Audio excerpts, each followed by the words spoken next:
বাংলাদেশ এবং বাংলাদেশের বাইরে পৃথিবীর বিভিন্ন প্রান্তে যে যেখান থেকে চ্যানেলে দেখছেন আপনাদের সকলকে সাদর আমন্ত্রণ তৃতীয় মাত্রায় দেখবার জন্য। সাম্প্রতিক নানা বিষয় নিয়ে আলোচনার জন্য আমার সঙ্গে স্টুডিওতে রয়েছেন আমার বায়ে বসা আছেন ঢাকা মহানগর উত্তর বিএনপির যুগ্ম আহ্বায়ক এবং ঢাকা 18 আসনে বাংলাদেশ জাতীয়তাবাদী দল বিএনপি মনোনীত প্রার্থী এস এম জাহাঙ্গীর হোসেন এবং আমার ডানে রয়েছেন জনতা পার্টি বাংলাদেশের নির্বাহী চেয়ারম্যান সাবেক প্রতিমন্ত্রী এবং সাবেক সংসদ সদস্য গোলাম সরোয়ার মিলন। স্বাগত আপনাদের দুজনকে তৃতীয় মাত্রায়। মিস্টার জাহাঙ্গীর হোসেন, আপনাকে বিশেষভাবে স্বাগত প্রথমবারের মতো তৃতীয় মাত্রায় এবং একটি খুবই ক্রুশিয়াল মোমেন্টে আপনি তৃতীয় মাত্রায়। আমি বলবো যে সামনে যেহেতু ইলেকশন, সব ক্যান্ডিডেটদের জন্যই খুবই গুরুত্বপূর্ণ সময়। কেমন হচ্ছে নির্বাচন, কেমন দেখছেন একজন প্রার্থী হিসেবে? আপনার কাছ থেকে বুঝতে চাই। আলহামদুলিল্লাহ, এখন পর্যন্ত আমি যেটা দেখছি একজন প্রার্থী হিসেবে সব দিকে ঠিক আছে, সব ভালোভাবে চলতেছে। আমরা যার অবস্থান থেকে তার কাজ করতেছি, কোনো জায়গায় কোনো প্রবলেম হচ্ছে না। তবে নির্বাচনী যে আচরণবিধি, সেই আচরণবিধি এই বছরের আচরণবিধির একটু ভিন্ন। যদি আমি এর পূর্ব নির্বাচন করেছি, তো আচরণবিধিটা ভিন্ন এবং সেকেন্ডে সব কিছু চেঞ্জ হচ্ছে। যেমন অ্যাকচুয়ালি আমি এখনও ভোটার লিস্টটা পাইনি। ভোটার লিস্ট গতকালকে একটা পরিপত্র জারি করেছে, আবার আজকে আরেকটা পরিপত্র জারি করেছে, চেঞ্জ হবে। ওই যে বিভিন্ন সময় বিভিন্ন প্রবলেম সামনে আসে, ওইটা নিয়ে আবার পরিপত্র দেয় যে না ভোটার লিস্ট ওইটা ফাইনাল না, এটা ফাইনাল। এইভাবে আমরা একটু পিছিয়ে আছি, কিন্তু এমনি অন্যান্য কাজকর্ম ঠিকঠাক মতো চলছে সব। এবং আমরা যার মতো করে আমরা প্রচার প্রচারণা করছি। প্রচার প্রচারণা কোনো বিঘ্ন করতেছে না। আইনশৃঙ্খলা আমাদের এখানে অবশ্যই এখন অনেক ভালো আছে, চলতেছে। আমাদের ওখানে প্রায় 10 জন প্রার্থী। ব্যক্তিগতভাবে সবার সাথে আমার রিলেশন খুবই ভালো। ইতিমধ্যে আমার সাথে অনেকের সাথে দেখা হয়ে গেছে। যখন আমরা ক্যাম্পিংয়ে যাই, একজন আরেকজনের সাথে দেখা হয়। এখন আমি ক্যাম্পিং থেকে এসেছি তুরাগে, ওখানে আমার 2 প্রার্থীর সাথে দেখা হয়েছে, তো কথা হয়েছে। তো এখন পর্যন্ত যে বলা যায় যে একটা নির্বাচনকে সামনে রেখে আমাদের যে পরিবেশ দরকার, সেই পরিবেশটা আছে। আর মানুষ দীর্ঘ 17 বছর যেহেতু নির্বাচন করতে পারেনি, ভোটাধিকার তারা প্রয়োগ করতে পারেনি, যার কারণে মানুষের প্রতি আগ্রহটা অনেক বেশি। আর আমি মনে করি ব্যক্তিগতভাবে যে আগ্রহটার থাকার পিছনে আরও অন্য কারণ আছে। সেটা হলো, ধরেন আমাদের ভোটাধিকারের জন্য আমাদের আন্দোলন সংগ্রাম করতে হয়েছে, গণতন্ত্রের জন্য আন্দোলন সংগ্রাম করতে হয়েছে। সেই আন্দোলন সংগ্রাম করতে গিয়ে এই সাধারণ মানুষগুলো, এই সাধারণ ভোটারগুলো তাদের আমাদের সাথে সম্পৃক্ত ছিলেন। আমরা রাজনৈতিক কর্মী, আমরা রাজনীতি করেছি, রাজনীতির কারণে আমরা যে সময় প্রোগ্রাম করেছি, কাজ করেছি, সেটা ঠিক আছে। কিন্তু সাধারণ মানুষ যে সম্পৃক্ত ছিলেন, এখন সেটা আমরা যখন তাদের কাছে প্রচারণায় যাই, আমরা যখন ভোট চাইতে যাই, তখনই তারা এটা আমাদের কাছে বলে দেখা গেলো যে আমি যখন বলি যে হ্যাঁ আমাকে ধানের শেষে ভোট দিয়ান বা বিএনপিকে ভোট দিয়ান, তখন তারা বলে হ্যাঁ আমরা তো ভোটাধিকারের জন্য আমরা যুদ্ধ করেছি, ভোটাধিকার ফেরত আনার জন্য আমরা যুদ্ধ করেছি, অবশ্যই ভোট কেন্দ্রে যাবো এবং ভোট দেবো।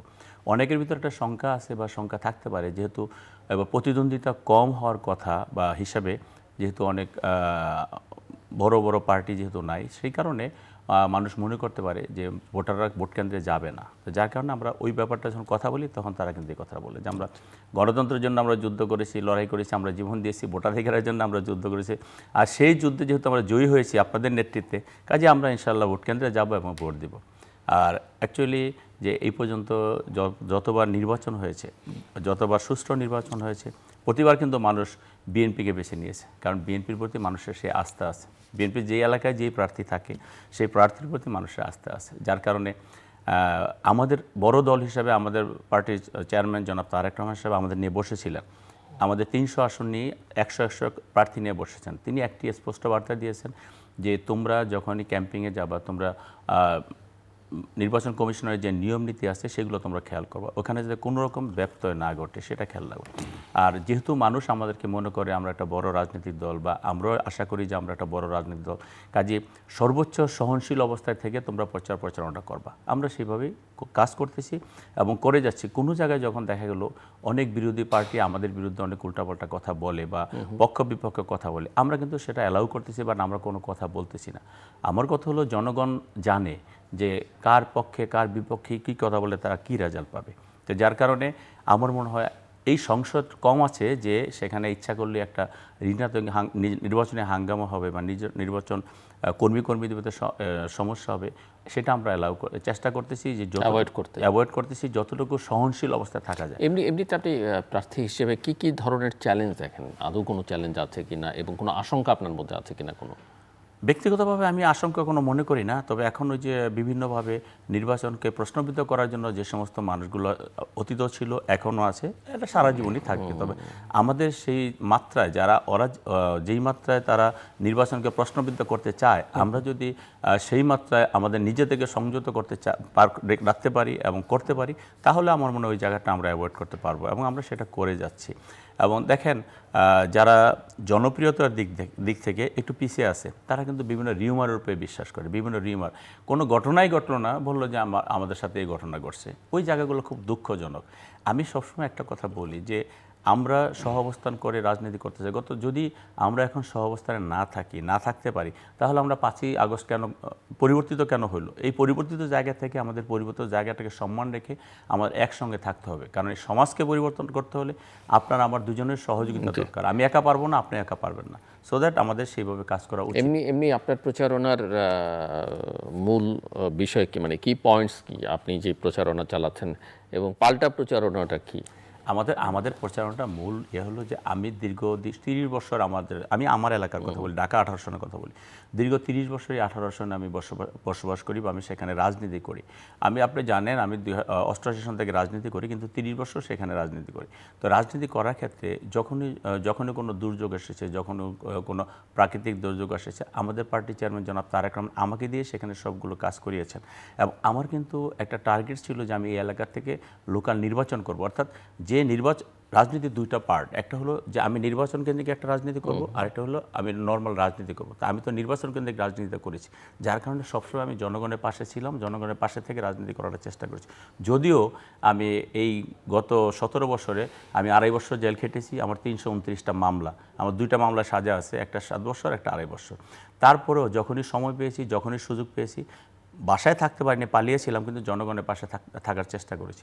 ধরেন আমরা যদি বলি 2020-এ যখন করোনা আসলো, করোনার সময় কিন্তু আমাদের পার্টি চেয়ারম্যান বলল যে আমাদের যার যতটুকু সামর্থ্য আছে ব্যক্তিগত, সেটা নিয়ে জনগণের পাশে থাকার জন্য আমরা কিন্তু সর্বোচ্চ দিয়ে জনগণের পাশে থাকার চেষ্টা করেছি, আমি ব্যক্তিগতভাবে নিজে এবং আমাদের দল। আমরা সেখানে যাকে যেটা দরকার, যার অক্সিজেন দরকার অক্সিজেন দিয়েছি, যার খাবার দরকার খাবার দিয়েছি, যাকে আর্থিক সহযোগিতা দরকার আর্থিক সহযোগিতা দিয়েছি।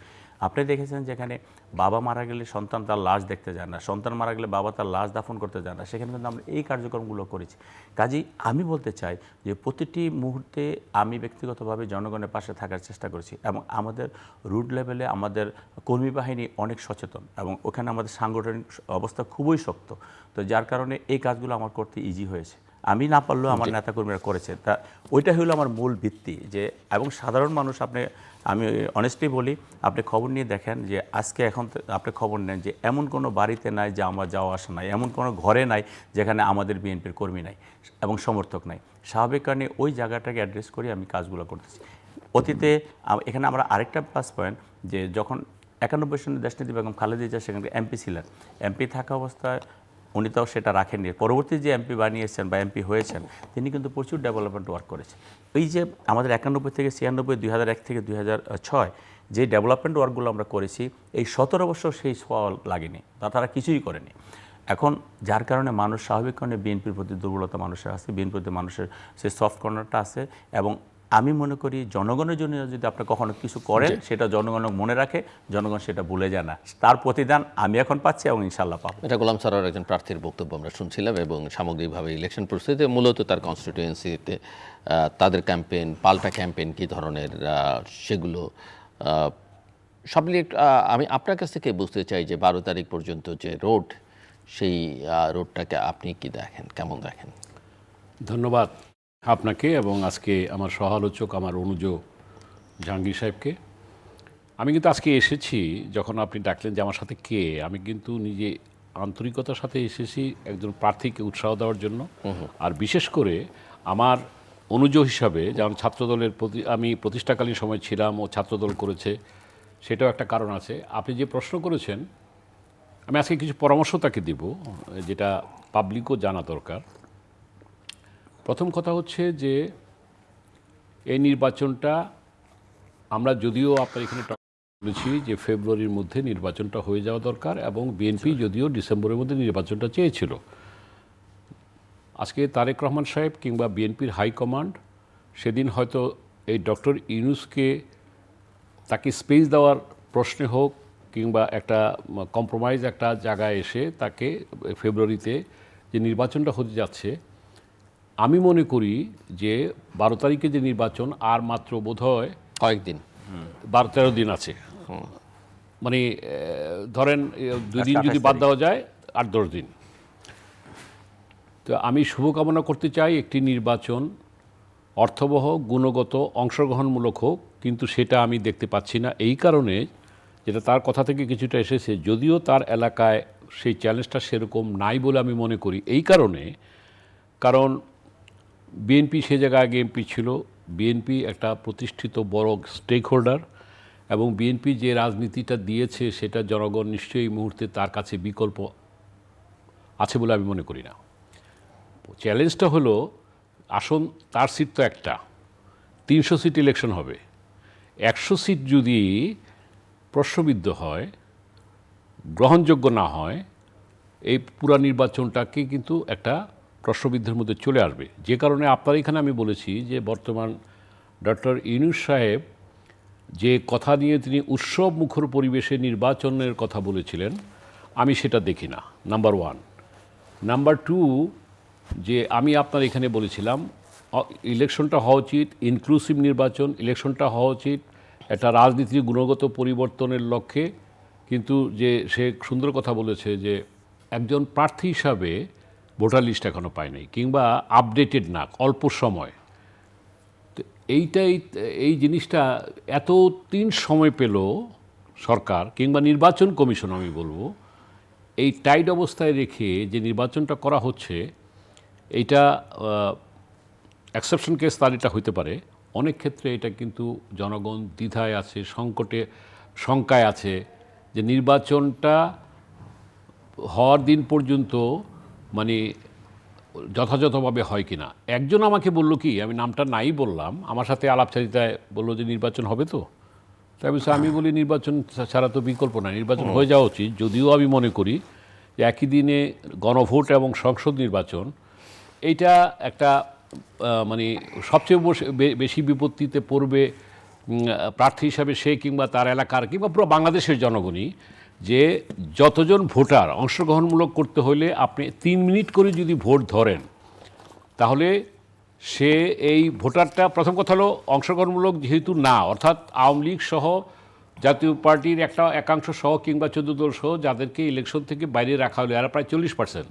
তাহলে 40% ভোট যার যার ব্যক্তিত্বের কিংবা যেসব প্রার্থী টানতে পারে সেটা তাদের কারিশমায় টানবে। ভাই ওই পার্সেন্টেজ কিন্তু এখন আর নাই।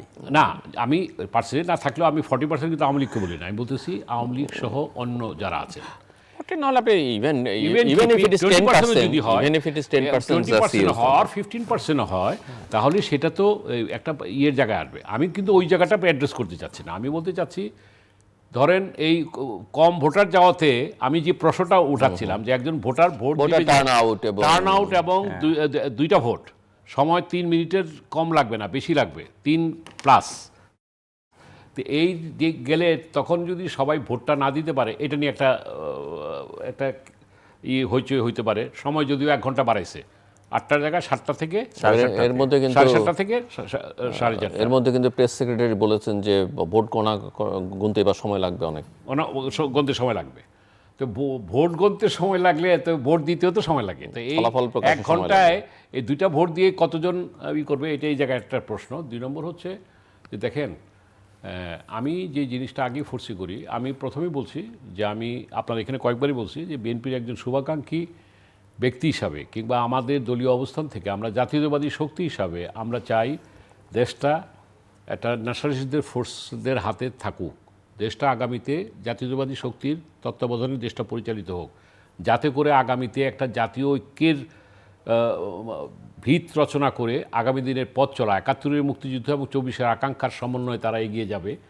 কিন্তু প্রশ্নটা হচ্ছে যে চ্যালেঞ্জটা হবে যে দেশের অর্থনীতির যে অবস্থা, আপনার বাংলাদেশের রাজনীতিকে যখনই আপনি বিশ্লেষণ করতে যাবেন, বাংলাদেশের ভূ রাজনীতিটা বুঝতে হবে।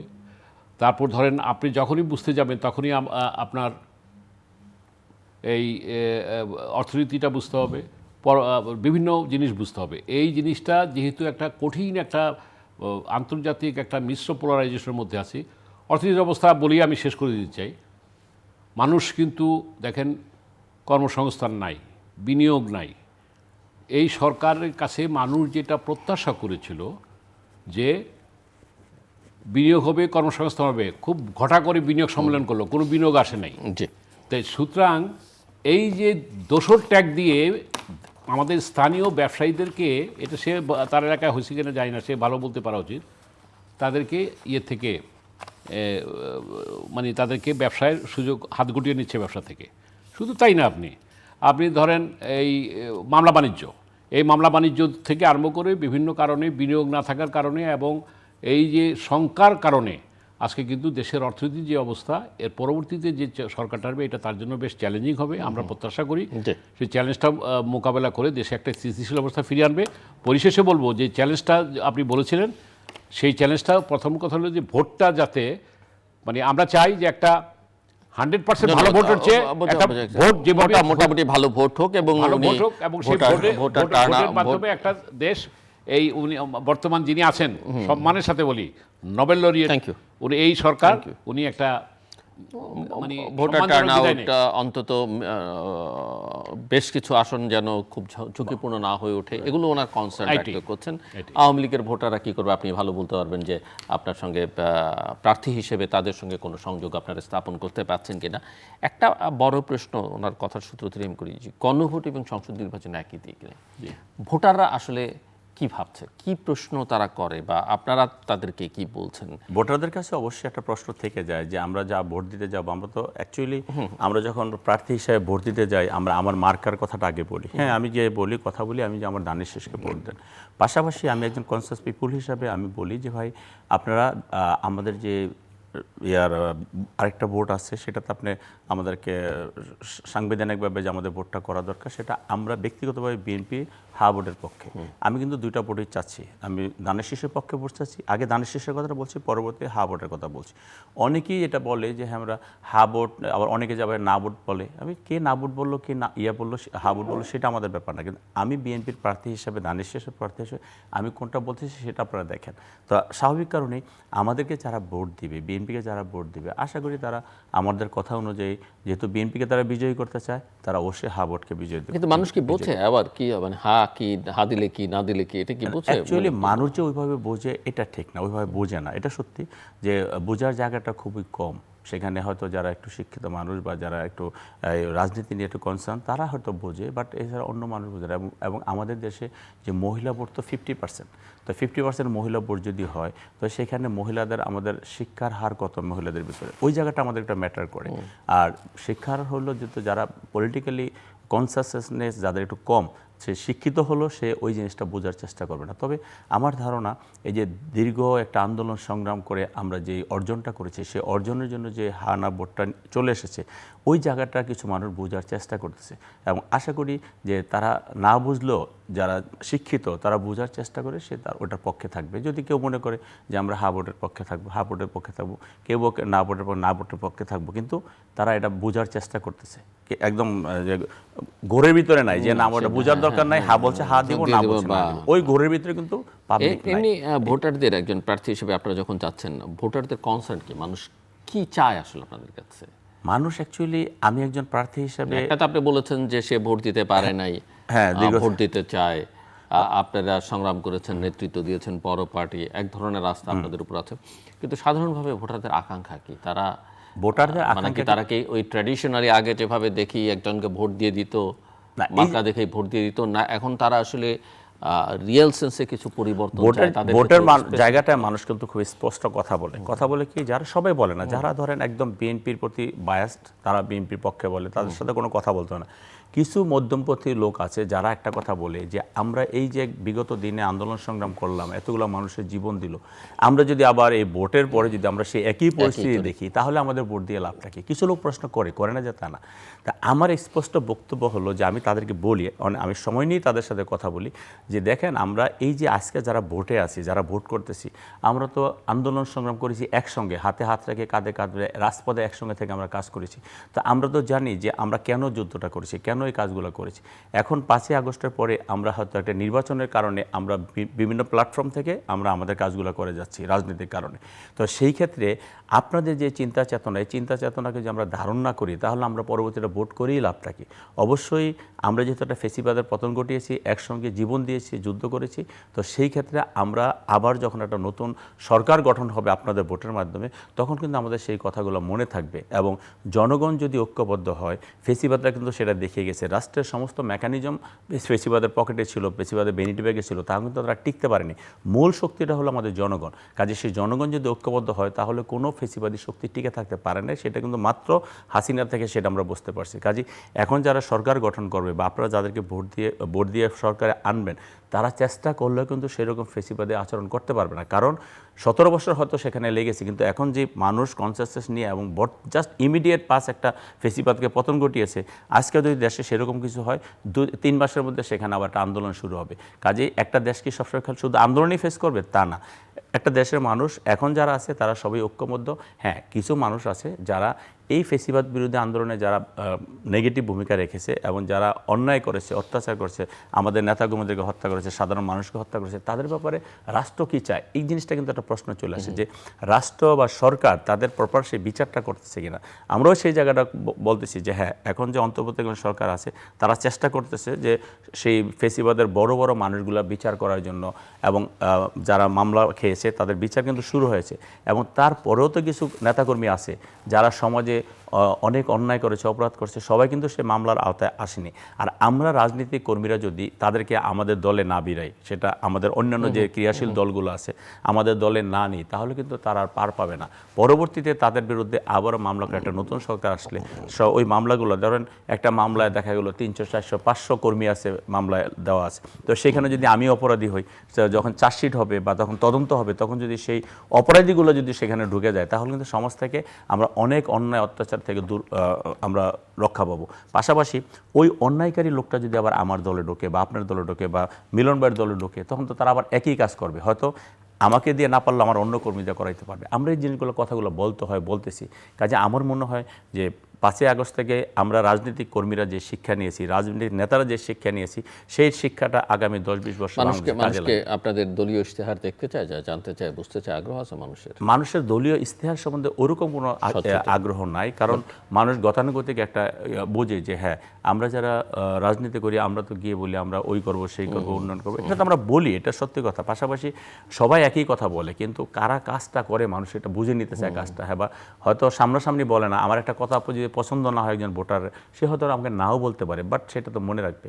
আর আমি কেমন একটা, এখন এই নির্বাচনগুলো এমনভাবে হয়ে গিয়েছে যে যেমন জাতীয় নির্বাচন, ওখানে আমি এমপি ইলেকশন করি, আরও 10 জন এমপি ইলেকশন করে, একটা মানুষ ব্যক্তিগতভাবে তাকে জানার চেষ্টা করে, জানতে ইচ্ছা করে যে ও কোথা থেকে আসছে, কীভাবে আসছে, তার ব্যাকগ্রাউন্ড কী, বা তার আচার আচরণ কী, তার চরিত্র কী, এটা কিন্তু মানুষ জানার চেষ্টা করে। বা এই যে বিগত ফেসিবাদে একটা আন্দোলন হয়েছে, আন্দোলনে তার ভূমিকা কী ছিল, এটা কিন্তু মানুষ জানার চেষ্টা করে। ধরুন আমি যদি আমার কথা বলি, হয়তো ব্যক্তিগতভাবে আমাকে অনেকে চিনে না, এটা ঠিক, কিন্তু যখন কোনো জায়গায় যাই, অনেক মহিলারা আছে, অনেক পুরুষরা আছে, আমার নাম জানে বাট আমাকে দেখে না, আমাকে জড়ায় ধরে একটি কথা বলে, বাবা তুমি অনেক কষ্ট করেছো। এই যে কষ্টটা আমার সাথে তারা শেয়ার করে নিল, ওইটাই আমার প্রাপ্তি। এবং তারা বুঝতে পারছে যে এই ফেসিবাদী আন্দোলনে আমি অনেক কষ্ট করেছি, আমার বিরুদ্ধে অনেক নির্যাতন নিপীড়ন করা হয়েছে। এই যে এটা হলো, আমি একজন রাজনৈতিক কর্মী হিসাবে এর চেয়ে বড় প্রাপ্তি আর আমার হতে পারে।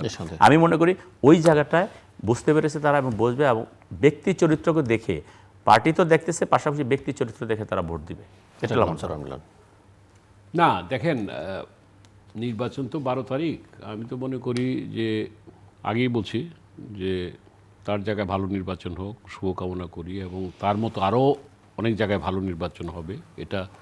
কিন্তু আমি 300 সিটের অনেক জায়গায় কিন্তু আমি শঙ্কা দেখছি, আমি অশনি সংকেত দেখছি, উদ্বেগ, উৎকণ্ঠা মানুষের মনে, যে ভোটের দিন পর্যন্ত এরা ঠিকমতো ভোটটা দিবে, কিংবা ভোটের পরেও রেজাল্ট নিয়ে যে সিনটা আমি দেখি, এটা আমার অভিজ্ঞতা থেকে বলতেছি। যেটা সে বলছিল, আমি তাকে পরামর্শর মতো অগ্রজ হিসাবে বলবো।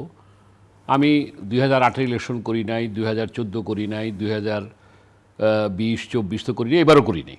তা আল্লাহ যদি সুযোগ দিয়ে সামনে করবো। আমার অভিজ্ঞতাটা কি, বিএনপি 14 সনে ইলেকশন করে নাই, খালি মাঠে এমপি এরা। 18 সনে বিএনপি গিয়েছিল, রাতে সিল মারছে আওয়ামী লীগ।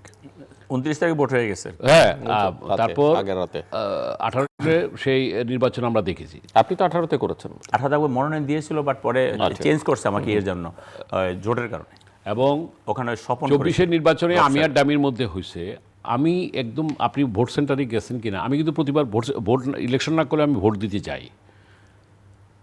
আমাকে মানে উপস্থিতিটা কম থাকে এই কারণে, শুনেন, ব্রাজিল এবং আর্জেন্টিনা খেলা হলে আপনার বাংলাদেশের আপনার অফিসে দেখবেন সবাই টিভির সামনে যেভাবে বসে থাকে, কিংবা মাঠে যেভাবেই থাকে, আমাদের বাংলাদেশে আবাহনী মর্ডন থাকলে যেভাবে স্টেডিয়াম ফুল থাকে, মানে যতটা উপস্থিতি যতটা থাকে অন্য খেলায়, অন্য দলের খেলা থাকে না। এখানে বিএনপি এবং মূল দল জামাত, আমি অবজ্ঞা করতে চাই না, তারা কিন্তু, যদিও তাদের বক্তব্য নিয়ে আমি কোনো সমালোচনা করব না, তাদের সম্পর্কে অনেক, যারা 71-কে এখনও স্বীকার করে না, আপনি এখানে অনেকবার বলেছি, প্রশ্নবিদ্ধ আছে। তারপর তারা যেহেতু এই মুহূর্তে নির্বাচনে আছে, তারা 71 সম্পর্কে স্পষ্ট ধারণা না দিলেও তারা মধ্যপন্থী রাজনীতির কথা বলছে, তারা দুর্নীতি ও সমূলে উৎপাত করবে, চাঁদা দূর করবে, দখলবাদ যাতে আর ধর্মভিত্তিক রাজনৈতিক দল, মধ্যপন্থী রাজনীতি, মধ্যপন্থী, এটা তাদের নির্বাচনের কৌশল হিসাবে নিচ্ছে। আমি কিন্তু অন্য পয়েন্টে বলে নেই আর কি।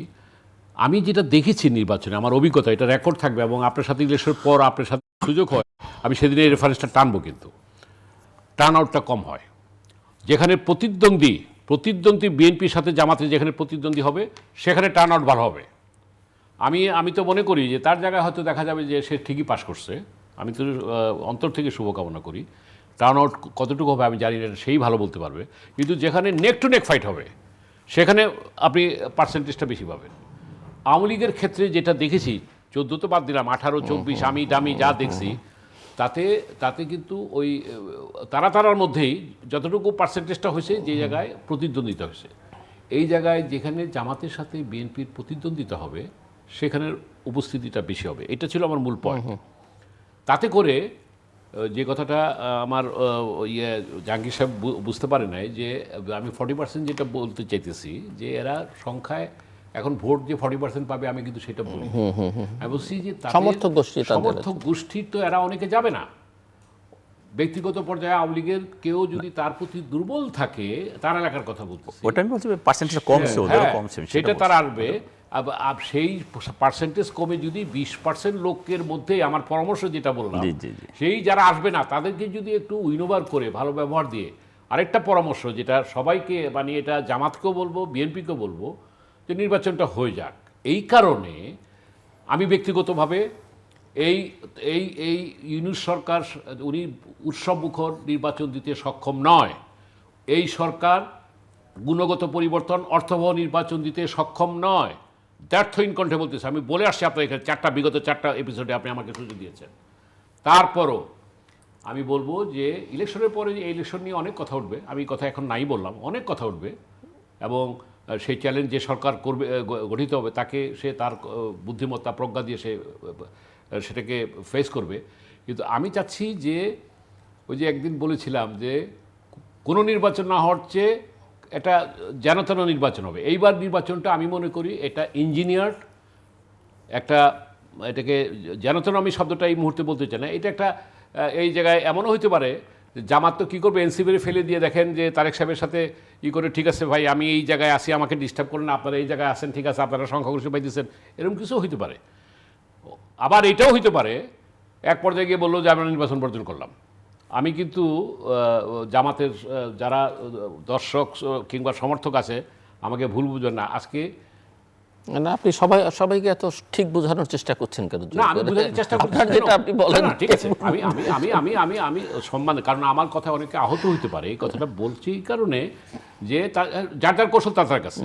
জামাত এনসিপি যদি মনে করে তারা আসবে না, তারা যে কোনো রকম একটা সিচুয়েশন তৈরি করে যে কোনো একটা ঘটনা তো করতেই পারে, এটা তো সরকারের অঙ্কের হিসাব। কারণ 22 জানুয়ারিতে নির্বাচন হওয়ার কথা ছিল 2007-এ, শিডিউল ঘোষণা হয়ে গেছে, ইয়েরা চলে আসছে 11 জানুয়ারি, একদিনে সব হয়েছে, 10 দিন আগে হয়ে গেছে। এই সংখ্যা তো জনগণের কাছে আছে, আমাকে জিজ্ঞাসা করে, মানে ইলেকশন হবে তো, আমি কই আমরা তো নির্বাচন যেভাবেই হোক তা আপনারা তো ইলেকশন করতেছে না, আমি আমার এলাকার কথা বলতেছি। হ্যাঁ, আবার এই কথা বলে, আমি কিন্তু এটা সতর্কতার জন্য বলতেছি, যে মিলন ভাই এখানে তো বিএনপি স্ট্রং, আপনারা তো নাই, থাকলে ফাইট হইতো। তো এবার জামাত রে দিয়ে একটু দেখি, এই মানসিকতাও কিন্তু আছে পাবলিক পারসেপশনে। হয়তো জামাত ভোট বাড়বে, সিট কটা পাবে সেটা হলো অন্য ব্যাপার, পাবলিক পারসেপশনে এটা আছে। আর বিএনপির জন্য চ্যালেঞ্জ হলো কি, এই 5ই আগস্টের পর, গণ অভ্যুত্থানের পর তাদের এটা কিন্তু তারেক রহমান সাহেব কিংবা বিএনপি হাইকমান্ড কিন্তু অনেক ব্যবস্থা নিয়েছে। 1400 কর্মীকে এক্সপেল করছে, 7,000 7,000 না, আমি ডাইরেক্ট অ্যাকশন, আমি নেতার পর্যায়ে, আর এমনি তো 7,000 কর্মী সহ কিন্তু এইটা সত্যি কথা, আজকে জাহাঙ্গীর সাহেবের সামনেই বলতে হয়, বিএনপি কিন্তু তৃণমূল পর্যায়ে যে কমান্ডটা প্রতিষ্ঠা করার কথা কিংবা যে কন্ট্রোলটা করার কথা, এটা বিভিন্ন কারণ পারে, বড় দল হইতে পারে বিভিন্ন কারণে, কিন্তু জামাত একটা রেজিমেন্টেড ফোর্স, তারা কিন্তু সেইভাবে ওই দোষে দুষ্ট না। এটা আমি একজন ইতিবাচক একটা সমালোচক সব দেশে দুষ্ট হয় না, না সেটি দুষ্টমের কৌশল এক একজনের এক এক রকম। সেটাই বলতে চাচ্ছি যে আজকে আপনার এখানে বলে গেছি যে বেগম জিয়া, যিনি আমার যার রাজনীতি আসার পিছনে আমি একটা ভূমিকা রেখেছিলাম, যিনি ছিলেন, আমি আজকে শ্রদ্ধার সাথে স্মরণ করতে চাই তাকে। এবং তারেক রহমান সাহেব আজকে সেই যে শহীদ রাষ্ট্রপতি জিয়া এবং বেগম জিয়ার উত্তরাধিকার হিসাবে আজকে রাষ্ট্রনায়কোচিত সেই হালটা ধরবেন এবং সেইভাবে সমস্ত ধৈর্যের পরীক্ষা দিয়ে আজকে সেইভাবে তিনি এগোবেন, এটাই আমাদের প্রত্যাশা। সো আমি আপনার কাছে দুটো প্রশ্ন মিস্টার জাহাঙ্গীর। একটা হচ্ছে যে এই যে উনি যেটা বললেন যে বিএনপির বিরুদ্ধে একটা অভিযোগ 5ই আগস্টের পরে এসছে এবং তাতে করে অনেকে মনে করেন যে বিএনপি 5ই আগস্টের পরে যেই জায়গা ছিল ধীরে ধীরে সময় যত গড়িয়েছে বিএনপির প্রতি সমর্থন কিছুটা কমে এসছে। আপনি সেটা মনে করেন কিনা, বা এই অভিযোগের জবাবটা আসলে কি? এবং দ্বিতীয়ত হচ্ছে যে আপনি আপনার ভোটারদের কাছে, আমি স্পেসিফিক আপনাকে প্রশ্ন করছি যে আপনার ভোটারদের কাছে আপনি কি অঙ্গীকার করছেন? অ্যাকচুয়ালি দেখেন ভাই, যে কথাটা মিলন ভাই যে কথাটা বললেন যে 5ই আগস্টের পরে কিছু বদনাম বিএনপির হয়েছে, এটা আমি অস্বীকার করবো না। কিভাবে হয়েছে দেখেন, প্রথম কথা হলো যে এই যে 17টা বছর আমরা সবচেয়ে বেশি নির্যাতিত হয়েছি, আমরা সবচেয়ে বেশি নিপীড়িত হয়েছি। আমি আপনাকে বলি যে ধরেন আমি আবদুল্লাহপুরের কথা বলতেছি, আমার আবদুল্লাহপুর বাস স্ট্যান্ডে যে ছেলেটা একসময় ওখানে একটা দোকানদারি করে খেত, একটা পান দোকান ধরেন, সেই দোকানদার যখন ওখানে তার ব্যবসাটা করতে পারলো না, যখন পরিবর্তন হলো, কেন করতে পারলো না? যে ও মাঝে মধ্যে বিএনপির মিছিলে গিয়েছে। তো এই লেভেলের লোকগুলা কিন্তু সবসময় সব দলের মিছিলেই যায়, কারণ তার কাজ হলো ওখানে দোকানদার করে খাওয়া, আর যখন কোনো বড় প্রোগ্রাম হয় তখন বলে যে তুমি আমার সাথে চলো, আসে। তো এই লেভেলের, এই আমি কথাটা খুব নিচে থেকে উঠাচ্ছি এই কারণে যে এই লেভেলের প্রতিটা নেতা কর্মী আমার এখানে নির্যাতিত হয়েছে, সারা বাংলাদেশে নির্যাতিত হয়েছে, তাদের একটা রাগ ক্ষোভ আছে বা ছিল। তারপর ধরেন এই ঘটনাগুলো পারিবারিকভাবে ঘটেছে, ধরেন আপনি বিএনপি করেন, আরেকজন আওয়ামী লীগ করে, তো সেই ক্ষেত্রে পারিবারিকভাবে যখন আপনার প্রত্যেক সম্পত্তি ভাগাভাগি করতে গেছেন, আপনার তো আওয়ামী লীগ করেন, আপনার ক্ষমতা আছে, তো সেই ক্ষমতা দেখা গেলো আপনি ভালো জায়গাটা আপনি নিয়েছেন, খারাপ জায়গাটা আপনার বাইরে দিয়েছেন, ওইখানে একটা দ্বন্দ্ব রয়ে গেছে। যখন এই পরিবর্তন হয়েছে, এই দ্বন্দ্বগুলো কিন্তু কাজে লাগছে। আপনার সম্পত্তি আপনি দখল করতে গেছেন, বা আপনার সম্পত্তি বলতে গেছেন যে ভাই এটা তুমি জোর করে দখল করতে নিয়েছো, না আমরা এটা এখন অর্ধেক অর্ধেক ভাগাভাগি করবো, ওইটাতে কিন্তু একটা মামলা হয়ে গেছে, যে বিএনপি করে তার বিরুদ্ধে মামলা হয়ে গেছে, বা আওয়ামী লীগ যেহেতু। এখন আমার অধিকার, আমি সচেতনতার সাথে আমার অধিকার আমি বাস্তবায়ন করতে গেছি, যে আমি একসময় আমি ঠকেছি, এখন আমি ঠকতে চাই না, যেহেতু এখন একটা পরিবর্তিত অবস্থায় এসেছে, এখন রাষ্ট্রে সেই ফেসিবাদীরা নাই, সেই শক্তিটা আমার বিরুদ্ধে প্রয়োগ করতে পারবে না। তো তখন কিন্তু এই ধরনের ঘটনা আপনি খবর নিলে, আপনি জিল্লু ভাই তো অনেক ব্যাপারে খবর রাখেন, আপনি জানবেন যে এই ধরনের ঘটনাগুলো ঘটেছে। তারপরে ধরেন যারা আওয়ামী লীগ করেছে, যারা এই চাঁদাবাজির সাথে সম্পৃক্ত ছিল, ওই গ্রুপটা কিন্তু আওয়ামী লীগের কোনো পদ পদবিতে ছিল না। ধরেন কমিশনার সাহেবকে চাঁদা উঠায় কমিশনার সাহেবকে দিয়ে দিয়েছে, বা এমপি সাহেবকে দিয়ে দিয়েছে, সে কোনো পদ পদবিতে নাই। যখন পদ পরিবর্তন হয়েছে তখন সে চিন্তা করছে যে তাইলে আগামীতে ক্ষমতায় কারা আসতে পারে, সে বিএনপি আসতে পারে। বিএনপির কিছু দুষ্ট কর্মীর সাথে হয়তো তাদের যোগ সদস্য ছিল, থাকার পরে তারা সেই কাজগুলো ওদের সাথে মিলে করার চেষ্টা করেছে। সে আমার যে কর্মী, সে কিন্তু মাঠে যায় নাই, কিন্তু বদনামটা হয়েছে ওর কারণে, যে আমার কর্মীর বদনাম হয়েছে। আমরা যখন এটা বুঝতে পেরেছি, আমি ব্যক্তিগতভাবে আমি কিন্তু জেল থেকে বেরিয়েছি 6ই আগস্ট জেল থেকে বেরিয়েছি, আমি 21 আগস্ট অ্যারেস্ট হয়েছি, 6 তারিখে বেরিয়েছি, এর আগে 1 বছর মার্চ মাসে বেরিয়েছিলাম। তো যাই হোক, তো সেই জায়গাটা কিন্তু ওই বদনামটা আমাকে বিএনপিকে নিতে হয়েছে। তা আমরা তো সেই বদনামে ভাগিদার হওয়ার কোনোভাবেই কথা না, কারণ আমি তো ওখানে জড়িত না, আমরা তো এখানে জড়িত না, আমার কোনো কর্মী জড়িত না। এইটুক প্রবলেম কোনো জায়গায় হয়েছে। পরবর্তী দেখেন, আমি 6 তারিখে বের হওয়ার পরে আমাকে এখানে ব্রিগেডিয়ার জেনারেল রফিক সাহেব ফোন দিলেন যে আমার সাথে একটু কথা বলে আপনি ইয়েতে যাবেন, বাসায় যাবেন। তাই আমি ওনার সাথে টাইম টু টাইম কথা বলতেছি, ইয়ে করতেছি। আমি বাসায় যাওয়ার পরে দেখি একদম মানে কি বলবো, হাজার হাজার মানুষ আমার বাসায় চলে আসলো আমাদের, এবং অনেক মানুষকে আমি চিনি না, ব্যক্তিগতভাবে আমি তাদেরকে চিনি না। তো এই মানুষগুলো কারা? এরা তো একসময় হয়তো আওয়ামী লীগের সুবিধাভোগী ছিল বা আওয়ামী লীগের সাথে যোগাযোগ করেছে, হয়তো ওই অঞ্চলের, বা এখন আমার কাছে তারা আসতেছে কেন? একটা সাপোর্টের জন্য, যে যদি এখন বিএনপির কর্মী হিসাবে নিজেকে পরিচয় দেওয়া যায় তাহলে হয়তো বিভিন্ন রকম জুরঝামেলা থেকে সে বেঁচে থাকতে পারবে। আমি স্ট্রেট সব ঘর থেকে আমি বের করে দিয়েছি, এবং আমার দরজায় আপনি এখনও লেখা আছে, ওই লেখাটা এখনও আছে, অনেক বড় করে লিখেছি যে একজন যে ব্যক্তি একদিনের জন্য আওয়ামী লীগের মিছিলে গিয়েছেন, দয়া করে সে আমার এই রুমে ঢুকবেন না। আমার কিন্তু আপনি লোক পাঠালেন বুঝতে পারবেন। তো আমরা সবাই সচেতনতার সাথে এই কাজগুলো করার চেষ্টা করেছি। আর আমাদের একটা প্রতিপক্ষ আছে যারা এগুলোকে পুঁজি করে কাজ করেছে, এবং যেখানে এই ধরনের কমপ্লেন এসেছে আমাদের পার্টি কিন্তু 1 সেকেন্ডের জন্য তাকে অ্যালাউ করে নাই। পার্টি কিন্তু সাথে সাথে তাকে বহিষ্কার করেছে বা আদার্স প্রোগ্রাম। এবং আপনি জেনে খুশি হবেন যে বিএনপির যুগ্ম মহাসচিব, বিএনপির সাংগঠনিক সম্পাদক বা বিএনপির এরকম অনেক ধরনের নেতারা তারা নিজেরা বাদী হয়ে তার দলের একজন কর্মীর বিরুদ্ধে মামলা করেছে, বা এই ধরনের অপরাজনীতির সাথে যারা জড়িত ছিল, যা জড়িত হওয়ার চেষ্টা করেছে তারা মামলা করেছে। এটা কিন্তু অতীতে ছিল না, এটা আমরা নিজেরা এটা করেছি এবং করার চেষ্টা করেছি। আমি আমার এলাকায় কথা বলতেছি, আমি 2টা ছেলেকে আমি আর্মি দিয়ে নিজে দৌড়িয়েছি, আমার দল করতো। কেন দৌড়িয়েছি? দেখছি যে ওদের সাথে কিছু দুষ্ট মানুষ মিশে যাচ্ছে, আমি তাদেরকে আর্মি দিয়ে দৌড়িয়েছি এবং জেল খাটিয়েছি। তা আমার কথাটা হলো যে আমরা তো চেষ্টা করে যাচ্ছি, একটা বড় দল, এখানে অনেকের সাথে অনেকের সম্পৃক্ততা থাকতে পারে। তো সব জায়গাগুলো আমরা কিন্তু সেভাবে হয়তো কাভারেজ, তো ফার্স্ট টাইম যেহেতু এখন সব স্রোতের মতো সরছে। আপনার সিডরের সময় আপনি যখন 20 ফিট জলস্রোত আসে তখন আপনি কতটুকু রিকভারি করবেন, আপনার কতটুকু স্ট্রেংথ আছে, আমরা সেটা চেষ্টা করেছি। তারপরে ওই যে আমি ব্যক্তিগত রেশারেশি যে জায়গাটা আছে, ধরেন আপনি আমাকে এইভাবে কষ্ট দিয়েছেন, মামলা দিয়েছেন, আপনি আমাকে হয়তো গায়ে হাত দিয়েছেন, তো সেই জায়গাটাও তো এখন সেই সুযোগ পেয়েছে, বা আপনার এখন শক্তি নাই, তার কোনো পাওয়ার নাই, বাট আপনারও তো এখন পাওয়ার নেই, সে তখন পারতেছে আপনাকে সেই কাজটা করার জন্য। এই সমস্ত কিছু সমস্যা প্রাথমিক পর্যায়ে ছিল। কিন্তু ভাই মিলনরা যে কথাটা বললো যে আমাদের চেইন অফ কমান্ডের একটু সমস্যা আছে, না, এই জায়গাটা আমি একমত না ভাইয়ের সাথে। কারণ আমরা একটা কথা বললে মাঠ পর্যায়ে সবাই সেই কথাটা শোনে, আমাদের চেয়ারম্যান একটা নির্দেশনা দিলে সে কিন্তু সেই চেয়ারম্যানের নির্দেশনা সবাই মেনে চলে। কিন্তু একটা জায়গায় যে ওই যে আওয়ামী লীগের সেই সুবিধাভোগী লোকগুলো আমাদের কিছু কিছু দুষ্ট যে দলে নাই, কিন্তু হয়তো বিএনপির মিটিং করেছে, ঠিক আছে, কিন্তু তারা হয়তো দলের কোনো পদ পদবি তাদের নাই, ছিল না, আর ওইভাবে দলের কর্মী হিসাবেও না, হয়তো মাঝে মধ্যে মিছিল মিটিং করে। ধরেন আমি যখন একটা বড় প্রোগ্রাম করি, ধরুন তারেক রহমান সাহেবের চেয়ারম্যান সাহেবের একটা প্রোগ্রাম গেছে, এখানে যদি কোনো নেতা মনে করে যে আমাদের এখানে একটু চেয়ারম্যান সাহেব আসবে, একটা বড় মিছিল নিয়ে যেতে হবে, সে হয়তো লোকালি কিছু লোকজন অ্যারেঞ্জ করতে হয়। সে ওই লোকটা হয়তো আওয়ামী লীগ করে না বা বিএনপিও করে না, কিন্তু ওই মানুষটা কিন্তু সবার মিছিলে যায়। তো ওই সমস্ত লোকগুলো যখন দু একটা অপরাধে জড়িয়ে যায়, তখন দেখা গেলো এই ছবিটা দেখিয়ে আপনি বলবেন যে এই যে এটা জাহাঙ্গীরের মিছিল করেছে বা এটা জিল্লু সাহেবের মিছিল করেছে, এরকম হয় না যে তা না। তো সেই জায়গা থেকে আমরা কিন্তু আমি জেল থেকে বের হওয়ার পরে সচেতনতার সাথে সেগুলো হ্যান্ডেল করেছি, এবং আমাদের পার্টির নির্দেশনা সবাই মেনে চলেছে।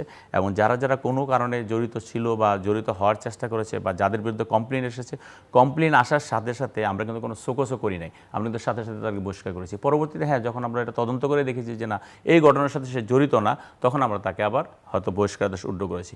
আমাদের চেয়ারম্যান সাহেব একদিন একটা কথা বলেছিল, আমি যে একটা রেফারেন্স দিলাম, যে ভাই সমস্যা, ভাইয়ের সম্পত্তি, এক ভাইয়ের সম্পত্তি আরেক ভাই দখল করে নিয়েছে, মানে আওয়ামী লীগ দখল করে নিয়েছে, তখন যে সেটা পুনরায় উদ্ধার করতে গেছে তখন তাকে চাঁদাবাজ বানিয়ে দিয়েছে, তখন তাকে দখলবাজ বানিয়ে দিয়েছে, এরকম ঘটনা ঘটেছে। আর আমি আপনি যেটা আরেকটা প্রশ্ন করলেন যে আমি একজন প্রার্থী হিসেবে মানুষের কাছে কী বলতে চাচ্ছি, আমি একজন প্রার্থী হিসেবে মানুষের কাছে একটা স্পষ্ট বক্তব্য দিচ্ছি যে আমাকে আপনারা চিনেন, গত 30 বছর যাবত আপনি আমাকে চেনেন, আমি কখনো কোনো খারাপ কাজ করেছি, কোনো অন্যায় করেছি, কোনো অন্যায়ের সাথে জড়িত ছিলাম, এরকম ঘটনা যদি থাকে আপনি আমাকে কোনোভাবে ভোট দেবেন না। আর যদি না থাকে, আপনি আমাকে যতটুকু চিনেন সেই জন্য আমাকে আপনি ভোট দেবেন। আর আমার ভোট দেওয়ার পরে আমি যদি নির্বাচিত হই, আপনাদের কল্যাণে যদি আমি কোনো কাজ না করি, তাহলে তো আপনারা আমাকে যেভাবে এখন আজকে কথা বলছি আমার বাড়ি থেকে বলে আসবেন। আরেকটা হলো, আমি সামাজিক নিরাপত্তাটার বেশি জোর দিচ্ছি, কারণ এই সমাজটা এত দ্বিধাবিভক্ত হয়েছে, খণ্ড বিখণ্ড হয়ে গেছে এই সমাজটা। এই গত 17 বছর ভাইয়ের সাথে ভাইয়ের সম্পর্ক নাই, কোনো আত্মীয়র সাথে আত্মীয় সম্পর্ক নেই, আপনি আওয়ামী লীগ করেন, আমি বিএনপি করি, আপনি মারা গেছেন, আপনার জানাজা আমি যেতে পারবো না, আমি মারা গেছি, আপনার জানাজা আসতে পারবেন না। এই জায়গাটা আমাদের রিপেয়ার করতে হবে। এই জায়গাটা যে আমরা ফেরত আনতে পারি, এমনি সামাজিক অনেক অসঙ্গতিগুলো দূর হয়ে যাবে। আমি সেই জায়গাটা, আর ডেভেলপমেন্ট একটা ব্যাপার, এটা তো একটা সরকার যখন আসে, একটা মানুষ যখন নির্বাচিত হয়, একটা নির্বাচিত হয়, তখন তো সেই রুটিন ওয়ার্ক করবে। আর আমাদের ওই অঞ্চলে ঢাকা 18-তে যে সমস্যাগুলো আছে সেগুলো, এখানে চাঁদাবাজির সমস্যা আছে, এখানে কিশোর গ্যাংয়ের সমস্যা আছে, এখানে জলাবদ্ধতার সমস্যা আছে, আর নতুন করে একটা যোগ হয়েছে যানজটের। এই যানজট, এই জিনিসগুলো আমাকে ফেস করতে হচ্ছে এবং আমি সেগুলো কাজ করব।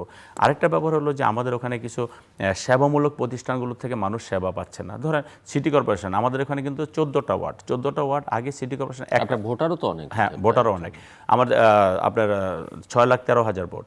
তো আমাদের ওখানে দেখেন আমাদের 14টা ওয়ার্ডে আমাদের একটা ওয়ার্ড, 1 নম্বর ওয়ার্ডটা শুধু কিছু কাজটা সিটি কর্পোরেশন করেছিল বা করছে, আর বাকি যেগুলো ইউনিয়ন পরিষদ ছিল 18 সনে, সেগুলো আপনাকে সিটি কর্পোরেশন নিয়েছে।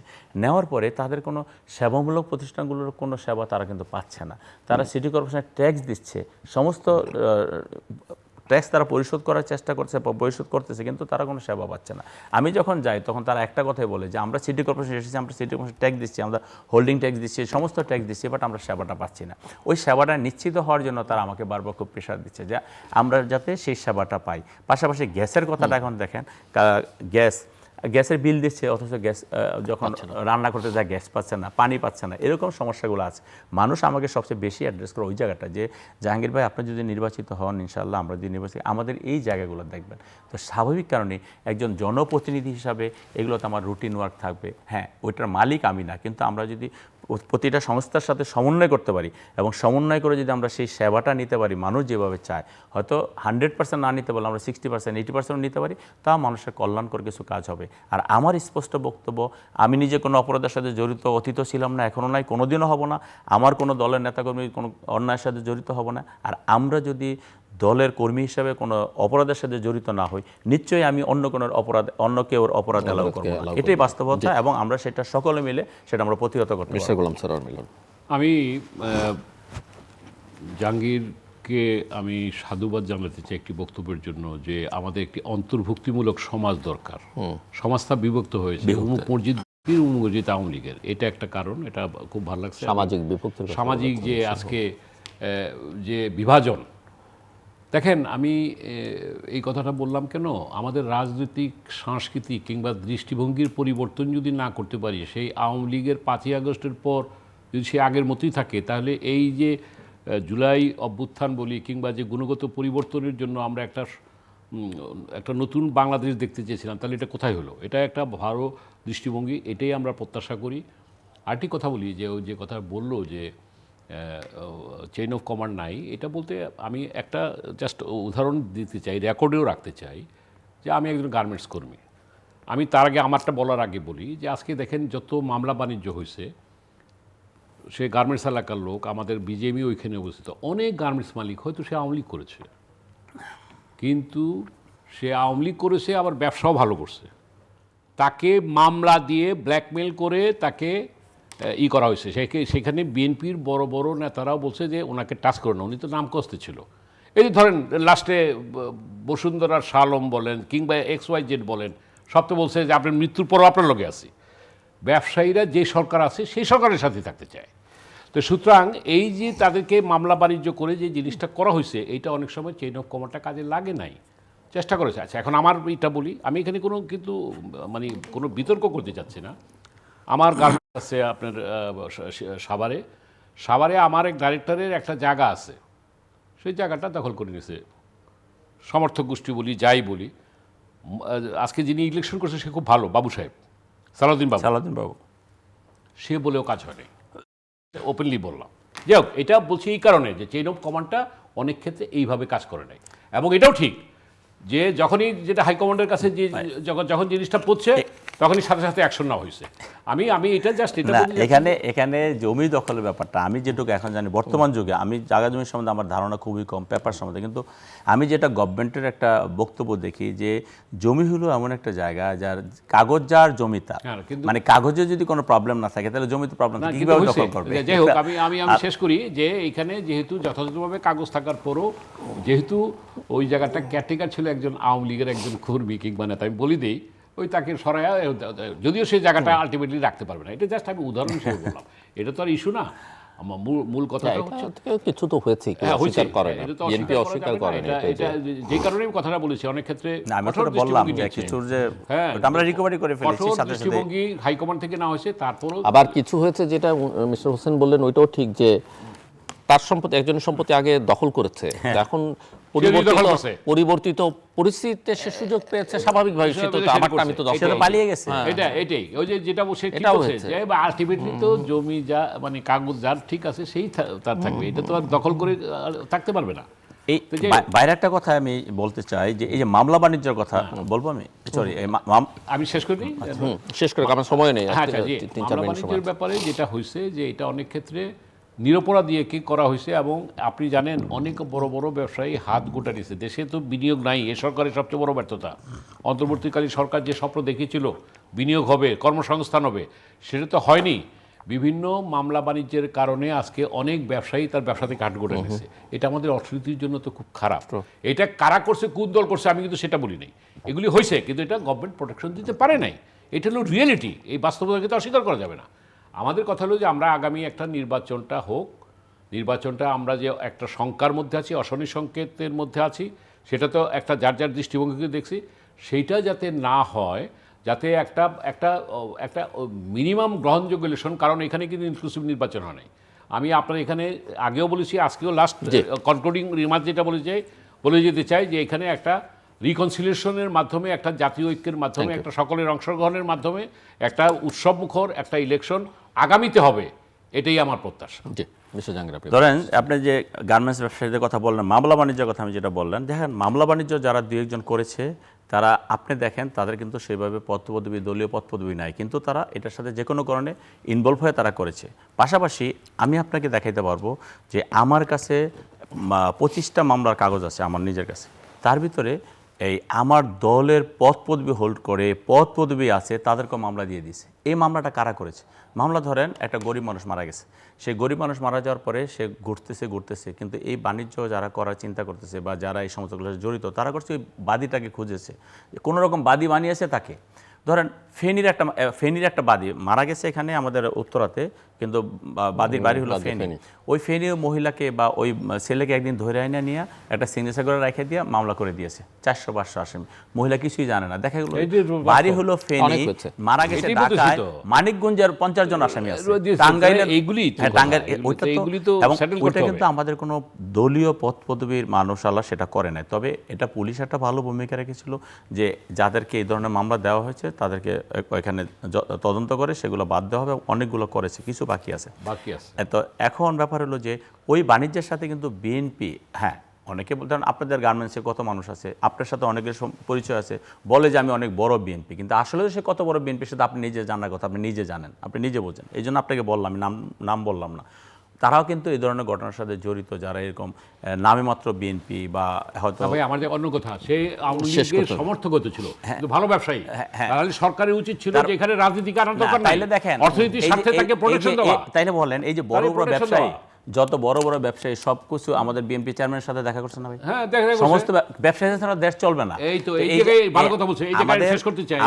আমাদের নেতা জনাব তারেক রহমানের সাথে কিছু মাসখানেক আগে দেখা করছে না, মানে সরি মাসখানেক না, মানে কিছুদিন আগে একে আজাদ চৌধুরী থেকে, একে আজাদ সাহেব থেকে শুরু করে আকরাম সাহেব থেকে শুরু করে সবাই তো দেখা করেছে। তাহলে এরা তো আওয়ামী লীগ, তার মানে কি?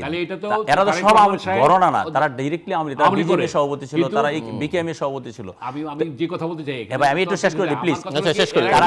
তারা বিজেপি সভাপতি ছিল, বিকেএম এর সভাপতি ছিল, তারা তো তারেক রহমান সাহেবের সাথে আমাদের গুলশান অফিসে গিয়ে দেখা করেছেন। কেন? কারণ আমার অর্থনীতির চাকা চালু রাখতে হলে এই লোকগুলাকে আমাদেরকে বাঁচিয়ে রাখতে হবে, ব্যবসায়িককে আমাদের বাঁচিয়ে রাখতে হবে। এখন আমরা সেই সোবান সাহেবের মতো আমরা বলবো না যে মৃত্যুর পর পর্যন্ত আমাদের সাথে থাকতে হবে। আমাদের এই জায়গাটা আমাদের সিরিয়াস থাকতে হবে, যে আমরা যারা বিজনেস করি আমরা যাতে এরকম দল কানা না হয়ে যায়, আমরা দেশের অর্থনীতির সাথে জড়িত, আমরা দেশের সরকারের সাথে জড়িত, এই রাষ্ট্রের মালিকানা আমরা যারা থাকবে আমরা তাদের সাথে কাজ করতে হবে। এখন আপনি আজকে বিএনপির সাথে কাজ করবেন, আরেকদিন আরেকজনের সাথে কাজ করবেন না, বা বিএনপির সাথে এমন কাজ করবেন যেটা পরবর্তীতে যে আসে আপনার গাট্টি পাকা দূর দিতে হবে, এরকম কাজ আমরা না করাই ভালো। পাশাপাশি আমাকে খেয়াল করতে হবে যে আপনার মাধ্যমে দেশে অনেক বেকার সমস্যার সমাধান হয়, দেশের অর্থনীতি চাকা গড়ে, সো দ্যাট আপনাকে সেইভাবে চিন্তা করে। হ্যাঁ, গভর্নমেন্টের ফেভার দরকার আছে, যেটা আপনার যৌক্তিক ফেভার, সেই ফেভার নেন, অতিরিক্ত ফেভার নেওয়ার দরকার নেই তো, দলীয় ফেভার নেওয়ার দরকার নেই তো। আমরা ওই জায়গাটায় দেখেন, ওই জন্য বললাম যে আমাদের পার্টির চেয়ারম্যানের সাথে কিন্তু ইতিমধ্যে সবাই দেখা করেছে কাজে, এবং উনি দেখা, সো দ্যাট আমাদের মনে হয় এই জায়গাটা আমরা ওইভাবে দেখাই ভালো। শেষ করে দেন এখানে চেষ্টা করতে চাই এইভাবে যে আজকে তারেক সাহেব এই জায়গাটায় খুবই একটা প্রজ্ঞার পরিচয় দিয়েছেন। এই যে যাদের কথা বললেন, এদের বিরুদ্ধে কিন্তু মামলা আছে, আমি জেনেই বলতেছি, অন দ্য রেকর্ডে বলতেছি। তো মামলাটা কারা দিল? যেই দেখ, সে যে দলেরই হোক, মামলা তো হয়েছে। এমনও হয়তো আর আওয়ামী লীগের লোকই দেওয়া হয়েছে, তাদেরকে দিয়ে হইতে পারে, আমি তো সেটা বলছি না, এই করেছে তো, তাই না? যে বৈষম্য বিরোধী ছাত্র আন্দোলন করেছে, যারাই হোক, কে কি করছে আবার জানেন? চাঁদা চাইছে, আমি কিন্তু রেকর্ডে বলতেছি, এবং চাঁদা দিছে, এই অনেকে বুঝাই নিছে। জিল্লু বেগম একটা ঘটনা মনে করা রাখতে চাই, 90-তে কিছু ঘটনা ঘটেছে আন্দোলনে বিজয় হওয়ার পরে, এই 24-এ সেম কিছু ঘটনা ঘটেছে আন্দোলনে বিজয় হওয়ার। আমার কথা হলো কি জাহাঙ্গীর, আমি দাদা যেটা শেষ করে দিই, চেষ্টা হলো যে এটা নিজের ঘাড়ে নেওয়ার কিছু নাই, যা ঘটছে আমি সেটা বলতেছি। ব্যবসায়ীরা চাই নিরাপত্তা।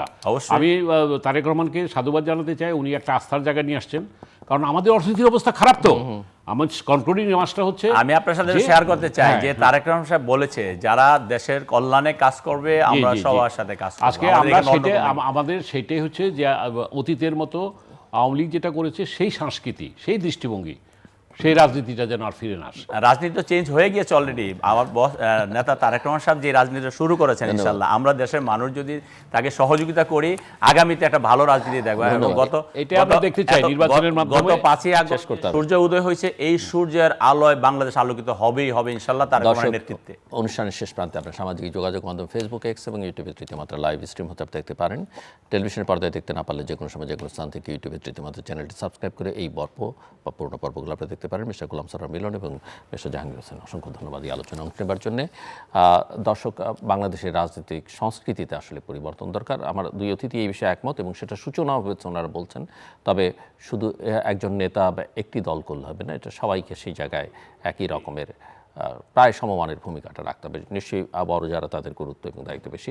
নির্বাচন সামনে, আমরা চাইব মোটামুটিভাবে দেশে সবাই অ্যাকসেপ্ট করে নিচ্ছেন যে খুব একটা আইডিয়াল ইলেকশন এটা হবে না, তবে তারপর একটা নির্বাচন দরকার। বাংলাদেশের জনপ্রতিনিধিত্বশীল সরকার দরকার। তবে এই নির্বাচনকে সামনে রেখেও কিছু অশুভ শক্তি অত্যন্ত ভীষণ রকম তৎপর নির্বাচনটাকে কোনোভাবে বানচাল করা বা এই নির্বাচনকে কেন্দ্র করে তাদের ক্ষমতায় থাকা বা অন্যভাবে ক্ষমতা কেন্দ্রিক যে সুযোগ সুবিধা সেগুলোকে দীর্ঘায়িত করবার চেষ্টা করা, এই বিষয়ে সবারই সতর্কতা এবং সজাগ দৃষ্টি রাখা দরকার।